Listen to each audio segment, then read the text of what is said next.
Cek cek cek cek, halo sobat anime, gas lagi dah Jiva, langsung aja gaskan. Mereview sedikit dari part sebelumnya, saat ini Jiva pada akhirnya dapat lolos dari serangan yang diberikan oleh Sekuntet ketika di sini alam bawah sadar yang dimiliki oleh Sekuntet menolak untuk dapat menghancurkan Jiva yang saat ini ada bersama dengan Noname, dan bersama dengan itu juga waktu yang dimiliki oleh Sekuntet juga telah habis yang membuat kini pada akhirnya dia melepaskan Jiva dan juga Noname.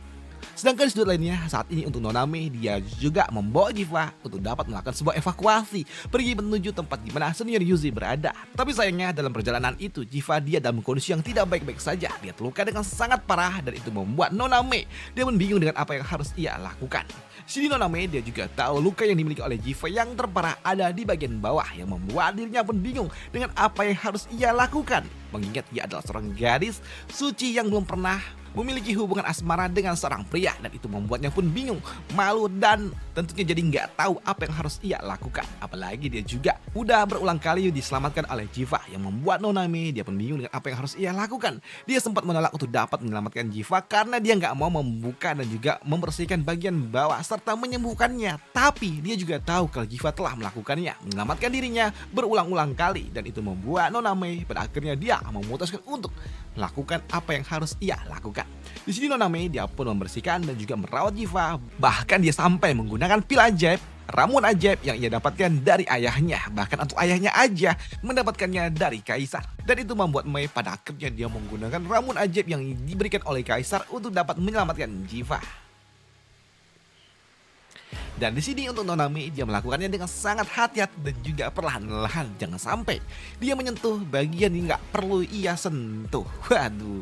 Dan setengah jam kemudian Noname pada akhirnya dia pun selesai melakukannya dan dia merasa kalau ini adalah tugas yang sangat berat bagi dirinya, pikir dari dirinya. Tapi di sini dia juga tahu kalau dia udah menjalankan tugas dengan benar dan dia benar-benar malu setelah dia melakukan hal ini, pikir dari dirinya. Di sini Noname dia juga tahu kalau sudah waktunya dia pergi dari Jiva, dan dia juga berharap di masa depan semoga saja mereka tidak bertemu lagi di medan perang. Ucap dari Noname sebelum pada akhirnya dia harus pergi. Namun di sini sebelum dia pergi, di sini Noname dia juga memberikan sebuah hadiah yang akan ia berikan kepada Jiva, dan dia juga mengatakan kalau ini adalah sebuah liontin yang telah bersama dengan dirinya sejak dia masih kecil. Dan ini adalah benda yang melindungiku dan juga menjagaku agar tetap aman, dan sekarang aku titipkan liontin ini kepada dirimu, ucap dari Noname. Dan setelahnya di sini Noname dia pun pergi meninggalkan Jiva setelah Jiva dalam kondisi yang baik-baik saja, karena dia juga tahu kalau saat ini ada yang datang mendekati mereka berdua, dan dia juga tahu itu bukanlah sebuah ancaman.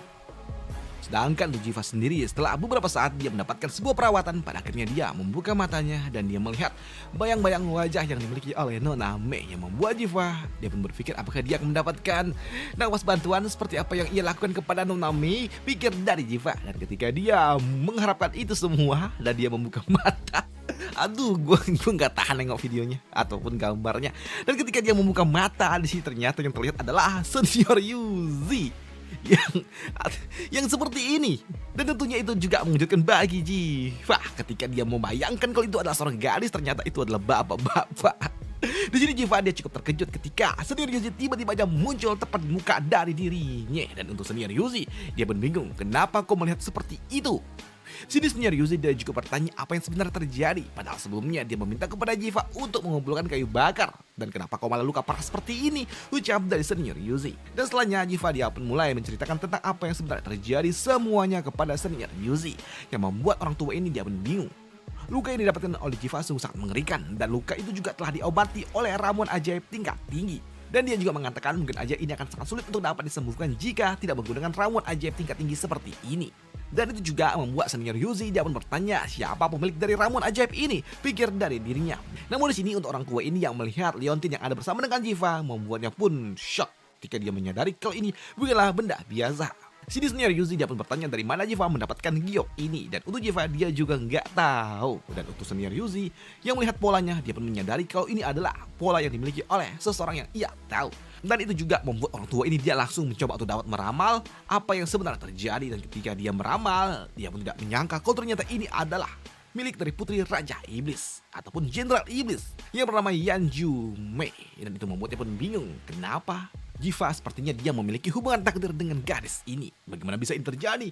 Ini akan jadi rumit, pikir dari senior Yuzi. Di sini senior Yuzi dia pun mencoba untuk dapat melihat Jiva dan ingin meramal kembali wajah dari Jiva yang membuat Jiva dia pun bingung. Ada apa? Ada apa? Pikir dari Jiva. Dan untuk senior Yuzi, dia pun mengatakan kalau ini adalah sesuatu yang sangat rumit untuk Jiva untuk saat ini. Dan dia mengatakan kalau ini akan menjadi sebuah masalah besar bagi dirinya dan juga dunia ini, ucap dari dirinya. Di sini senior Yuzi dia mengatakan kepada Jiva kalau gadis itu adalah putri dari Raja Iblis ataupun Raja Siluman.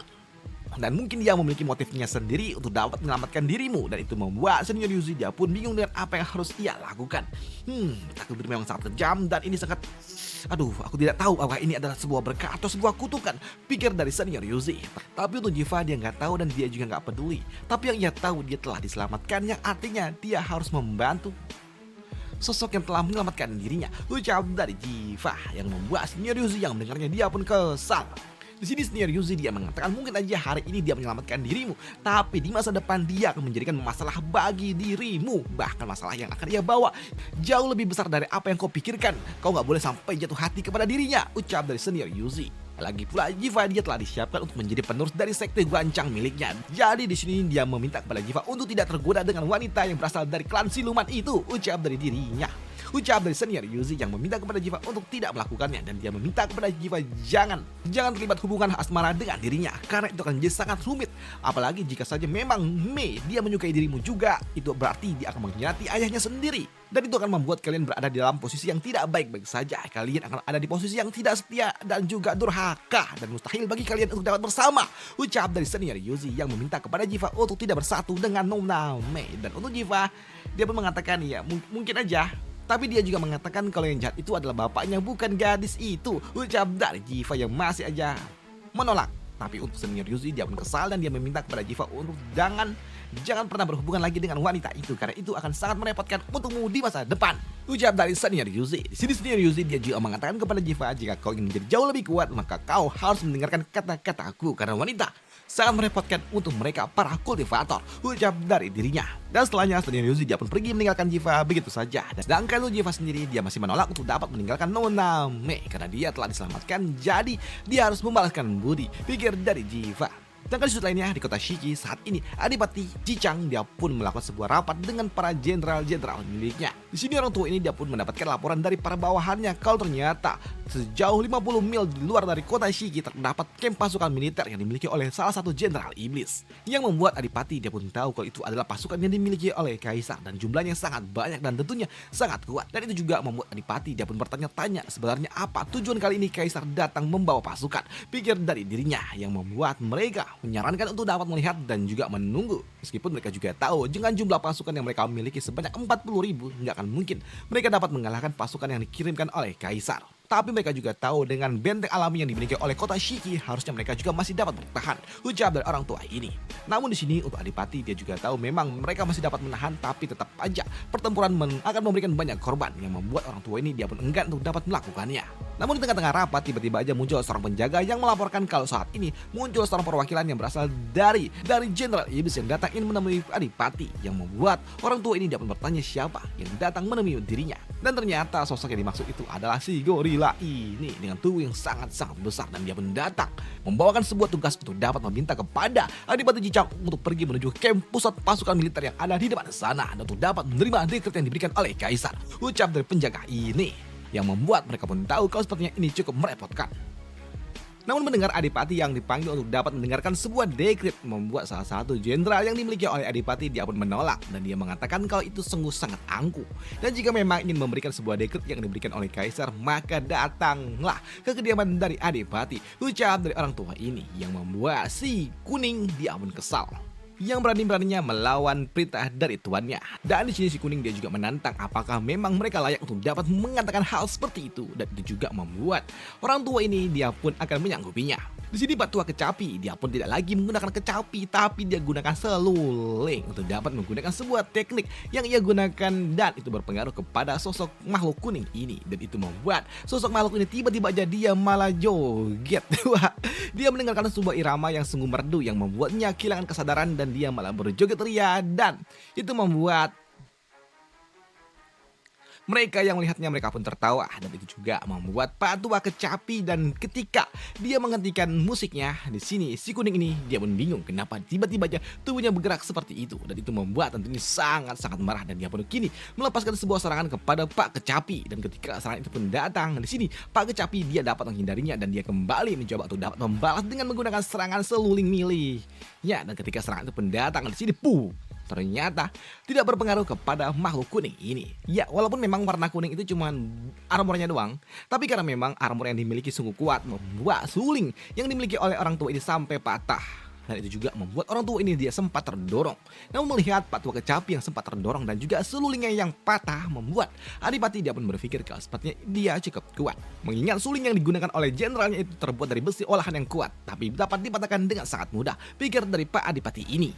Namun untuk sosok makhluk ini dia pun kesal ketika dia sebelumnya sempat dipermainkan dan dia kembali melepaskan sebuah serangan yang membuat Pak Kecapi dia juga melakukan sebuah serangan counter yang membuat di sini si kuning ini ketika dia akan dihajar tiba-tiba aja dia pun diselamatkan oleh Pak Adipati. Iya, Adipati Cicang menyelamatkannya yang membuat si kuning dia pun bingung kenapa tiba-tiba aja dia diselamatkan. Begitu juga dengan Pak Seluling ini ataupun Pak Kecapi.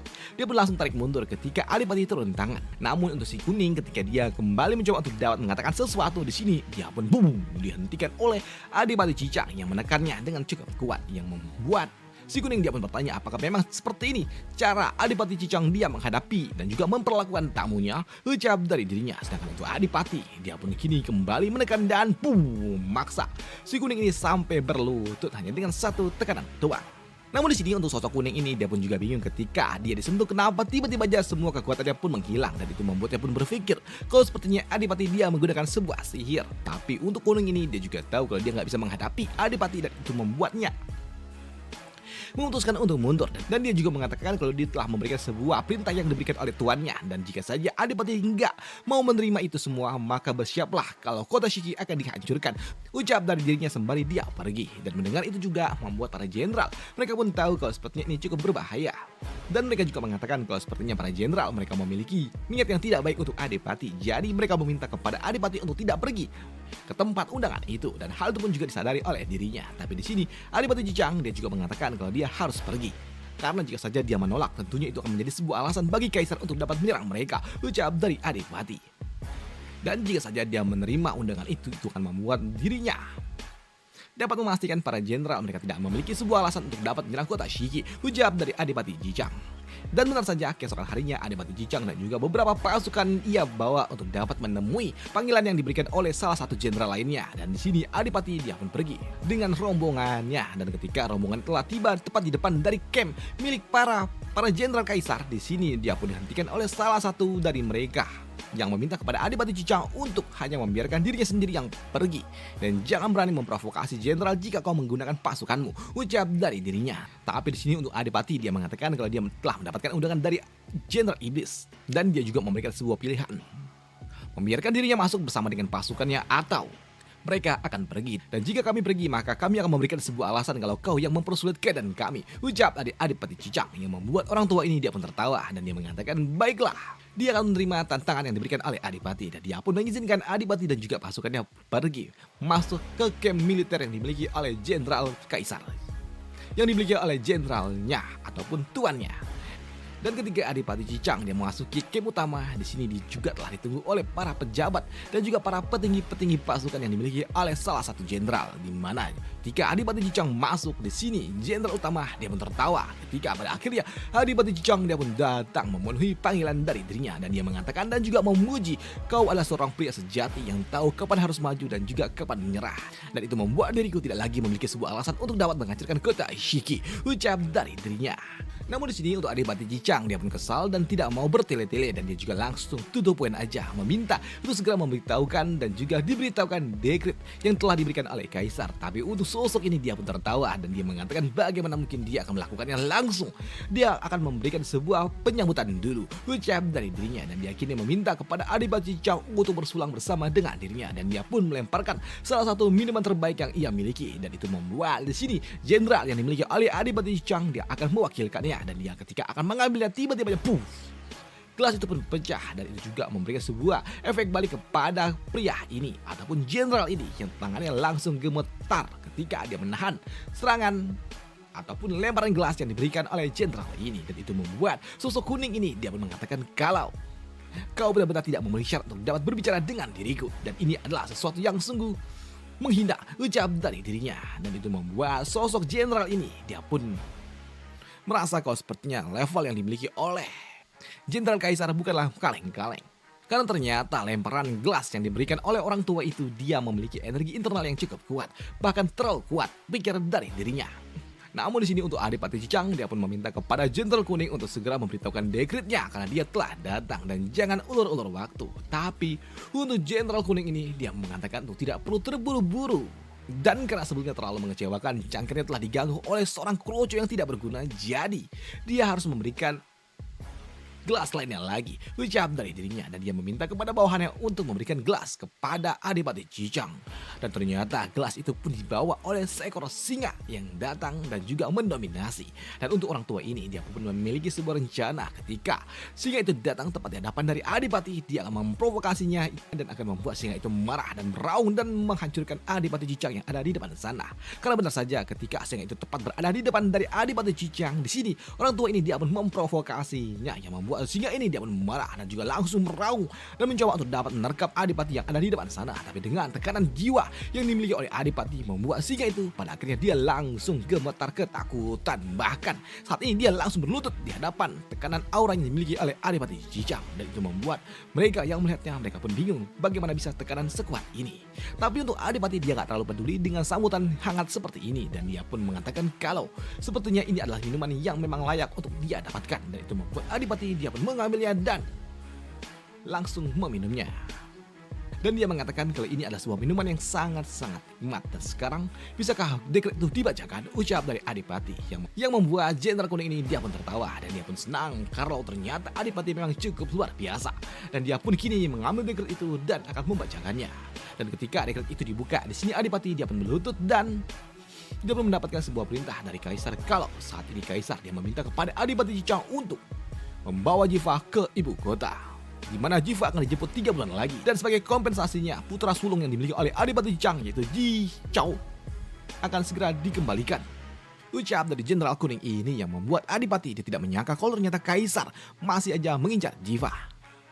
Namun di sini untuk Adipati dia tetap menerima dekret yang diberikan oleh Kaisar. Dan untuk orang tua ini, Jenderal Kuning ini dia pun mengatakan jika saja Adipati Cicang dia berani menentang dekret yang diberikan oleh Kaisar, tentunya kau harusnya tahu konsekuensi yang akan kau dapatkan, ucap dari Jenderal Kuning ini. Dan hal itu pun dipahami oleh Adipati Cicang.